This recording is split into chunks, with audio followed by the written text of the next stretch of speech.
Hello friends, welcome to my channel Katha Manthan.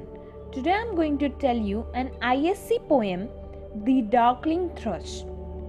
Introduction of the poem. Thomas Hardy's poem, The Darkling Thrush, is a lyric poem with 4 8-line stanzas. A weekly newspaper, The Graphic, first published the poem on 29th December 1900 under the title By Century's Deathbed. The poem The Darkling Thrush expresses Hardy's feeling about the world. When the world was about to enter the 20th century, the title refers to a thrush in darkness, as it is the darkling thrush. Thomas Hardy, through his poem, describes a depressing winter landscape. The poet himself is the speaker here, leaning upon a gate, as if a thoughtful poise, before a thicket of small trees. He observes the depressing and monotonous mood of the dying winter day, when people, seeking shelter in the frozen, icy atmosphere, gather around their household fires to get warmth. The alluring nature of the countryside is now dull and gloomy, like a corpse in the fading century. The cloudy sky wears the shape of a crypt above the corpse. The poet hears the wind lamenting the song of death. The gloominess and desolation of decaying winter day paralyzed the recycle of birth and rebirth, bringing everything into a standstill. The fading day stands feelingless like the poet himself. Suddenly, out of such dreariness, our poet hears a joyful song of a thrush. It is jubilant outpouring against the evening gloom by the frail old birds, the sound of ecstasy, of blessed hope that trembled through the gloomy air, reviving the spirit of mankind once again. It is the harbinger of hope, a new beginning of a century, announcing the celebration of new birth. Summary of the poem. The poem, The Darkling Thrush, opens with an ending. It's the very end of a winter day and the very end of the year. Our poet, Thomas Hardy, is founded to lean upon a woodland gate, viewing the desolate landscape around him, which was unwelcoming, frozen, and depressing. He sees that everything was on the verge of death and decay. There is disharmony all around and lack of joy in the poet's vision of life. Even the people who have gone home to seek shelter seem to gather around the household fires to get warmth. The year is coming to an end, and with it the century. The century is dying because it is at its end, and also because something seems to have died with it: the religious faith. The countryside looks like a corpse, and the cloudy sky its crypt. The wind sings the song of death, as the cycle of birth and rebirth is paralyzed. In fact, it reflects the poet's state of mind, which become passionless, emotionless, feelingless amid the gloomy and depressing atmosphere. When everything seemed dead and decaying, suddenly the poet hears a sudden hurling out of a song by a thrush. It is a jubilant outpouring against the evening gloom, a song of ecstasy, of blessed hope. The frail old bird, the thrush, is a harbinger of spring, its song announcing the joy of a new beginning. The poet seems unaware of the thrush's reason for being cheerful, but he seems to believe that such a cause for hope exists somewhere of which he is unaware.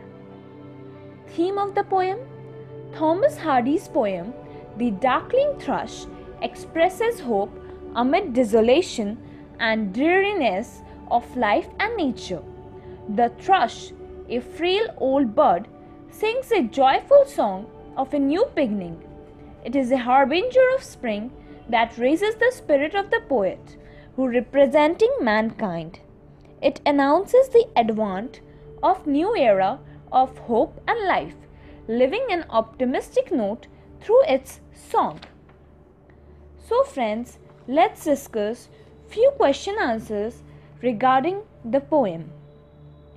What features of the landscape promotes the poet's gloom in the first stanza from Hardy's The Darkling Thrush? Thomas Hardy creates a bleak, unforgiving landscape in the opening stanza of his poem, The Darkling Thrush, through his imagery and diction. It was evening, and the poet was standing at a gate, leaning in front of a thicket. Frost was falling and looked like spectra grey, as the time was the end of the year. Winter here seems dreary and desolate. The sun is setting, and the branches of pine are seen lifting their hands skyward like broken strings of lyra. People who had been roaming in the countryside are now seeking shelter in homes around household fires to get the warmth. The vast, desolate winter evening has created a kind of depression and lifelessness in the atmosphere, giving rise to a pensive reflection in poet's mind towards life and society. The description in the first stanza is a kind of mirror image of Hardy himself. The poem opens with an end, the end of the day, the end of the season, and the end of the 19th century. There is an envelope of pessimism revealed here. It seems as if Hardy himself is stranded between pessimism and optimism, hope and despair, between the uncertainties of the coming era and the decaying century that is fading away. What is the importance of capitalization of some words in the poem? Thomas Hardy's poem, The Darkling Thrush, stands out in its unique way in the use of imagery and diction.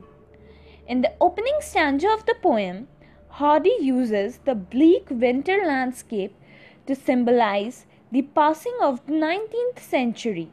He describes the desolate winter landscape and the depressing atmosphere around. He personalizes the elements of nature, such as frost, to emphasize on its terrible effect upon the landscape. Frost gets a capital F. It is almost as if frost extends human-like features. After all, humans have proper names that gets capitalized. Frost is spectra grey here, which means that this terrible element of nature takes a ghostly appearance as the whole landscape looks icy and unwelcoming. The personification of winter makes it seem less like natural elements and more human when it is said, and winter drakes made desolate. Winter is capitalized to emphasize its personified characteristics, which allowed it the poem to allude to an entire symbolic register by inserting such a few images that run all along the poem. The mood of desolation, dreariness of winter continues in the second stanza of the poem too. Here comes in the significance of time with the century that is coming to an end and is denoted in capital letter, the century scopes outlined. Hardy personifies century once again and gives it the human attribute of death to it. Humans are buried in the churchyards and entombed. So is the 19th century, which is at its end. It appears like a dead body with a creep of cloudy sky above. Thank you friends. Thank you for watching my channel Katha Manthan. For more information, please visit our website www.kathamanthan.com.